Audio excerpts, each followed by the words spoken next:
Welcome to the Couple to Couple League podcast. Today's guest is Stacey Nagle, the National Volunteer Coordinator for Couple to Couple League and longtime teaching couple with her husband, Adrian, of the Symptothermal Method of Couple to Couple League. Couple to Couple League is upgrading their app. It is Cycle Pro Go right now, and it will soon be PeakDay. So I know you've been involved with at least testing the new app. How is that going? The new app looks great. I really love the coloring and the way that it displays. I like how easy it is to input data. I've been using Pro Go for myself for a long time. And I really like Pro Go. I feel really good about it because I know that it's applying the rules that I teach in class and the symptothermal rule and everything. So I feel really, really confident in using it. And so that part of Cycle Pro Go is moving into PeakDay. The algorithms behind finding the phases, that's all the same. It's just we're giving it a little bit of a facelift. And so and that's good because we need to keep changing, and the world changes around us, and technology changes. So it's hard to stay on top of that, but this is a really great new app that we're coming out with that I think couples and young and individuals are really going to like. Hopefully, the ease of use and keeping track of, starting out maybe when you're just a teenage girl to keep track of when you have your period and what that looks like, and then being able to easily transition when you do get engaged and you learn natural family planning to be able to transition into that. So a young girl who is tracking her cycle via the PeakDay app, what kind of benefit is that for her, say, especially if she has, an unusually long, period, or very, very short periods or painful periods? How is that something that she can use to help herself? I have found over the years that I've been teaching that we all have these ideas about our periods and our cycles. And then when we start to write them down, we see what they really are, right? Like, oh yeah, I think I know, my period's usually about this, or I think this. But when you really each day take time to track that, then you realize, oh, really, this is 7 days. I was really thinking it was only 3 or 4, right? But it really is longer, or vice versa, right? Oh, it feels so long, but it's really only 4 days. So our impressions aren't always very accurate. Have found. So I think that for young women to chart and keep track of their periods can help give them a real accurate idea of how their cycles are going, right? Oh, I think things are normal, but when you look at your cycles, you say, well, this cycle was 30 days, that one was 37 days, this one was 27 days. Then you can really have that data to back up and say, oh, this is what my cycles really are. And so it's being a little bit less objective and being more objective for young women. You really actually could benefit from that, because then you might be able to predict maybe when you're going to get your period, because you're keeping track, and you'll be able to say, over the last 6 months, how has my period changed very much? Has my cycle length changed very much? That's one nice thing that the PeakDay app is going to do, is give you that comparison of from cycle to cycle. How long is your period? Maybe was it heavier one month or lighter the next month? And to have that information right in front of you is more empowering, right? As opposed to this just kind of floundering. And when you go to the doctor, they say, well, your cycle's normal. Yeah. Like, well, now you really can know. So besides that, is there anything maybe a little bit new or improved about the PeakDay app that you're excited about? I think it's going to be easier to share your chart using the PeakDay app. We're so used to finding a website or something that we like online and hitting share and sending a text to our family members or our friends, hey, check out this site, right? And so that's a very natural thing that we do with our phones and with apps. And the PeakDay app is going to have that share feature pretty predominant. So if you want to share your chart with your teaching couple, you want to share your chart with your coach or with your doctor, you can say, you can easily click share, and it's going to render you a nice picture of your chart that is going to Okay. attach to an email or Hmm. attach to a text message, and you can share that pretty easily. And I like that idea. Wow. So, what is a common misunderstanding or misconception about natural family planning? I would probably think the biggest misconception is effectiveness, that people think, oh, you could do something natural, but it's not going to be very good.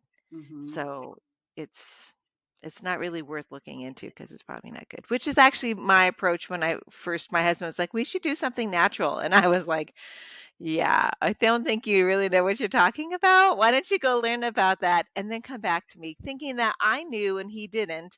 And when he came back and he explained to me, oh, what everything he learned, I was like, oh, okay, well, I was wrong and you were right. So. Interesting. So, what did he look into? Was it the couple to couple league method in particular, or? So when we were engaged, it was a little pre-internet time. I mean, we did email and everything, but there was no like, just didn't go to Google it, right? That didn't exist. So he actually went to a public library and he found the women's health aisle and he perused books and was looking for information about natural methods of spacing your family. He And did sort of see this natural family planning methods and some of that, and he was also just disappointed. He really couldn't find anything. Or it would be like, well, this is the best, but the person worked for the pharmaceutical company, or, so he felt like there was a lot of biased information out there. But then he did find one little pamphlet booklet that was talking about how to get pregnant naturally. And so that made sense. All right, naturally, I'll read about this. And that talked about cervical mucus and basal body temperature as signs of fertility.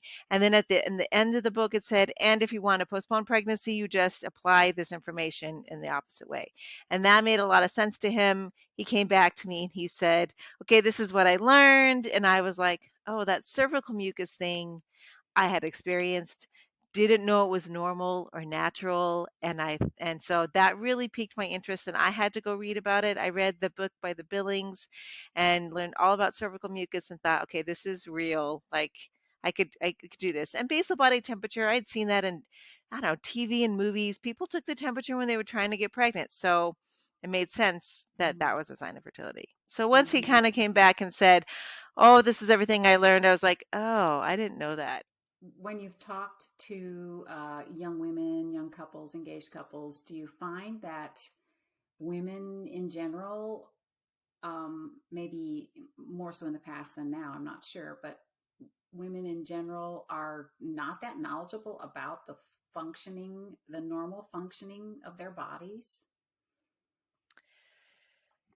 It's it's a mixed bag. I think many women, when I ask them, like, how did I talk to them after they've had about a month to try charting, and half the time the women are like, oh, yeah, that's no big deal. I already understood that, or I was already aware.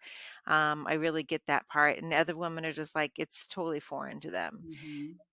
and and partly too, some women are really good at taking their temperature in the morning and some of them are like, I can't do this, it's pot. And so Mm-hmm. there's always an in betweenness in that, but some women are just naturally in tune with that, and then looking for the cervical mucus seems really just like a second nature, like, oh yeah, I already knew that was there, now it makes more sense. And other women had no clue, Mm-hmm. and it hasn't really changed over time. It's not like Okay. women are more aware of it now than they used to be. I find that it's kind Mm-hmm. of the same. Right, because you've been teaching for 24 plus.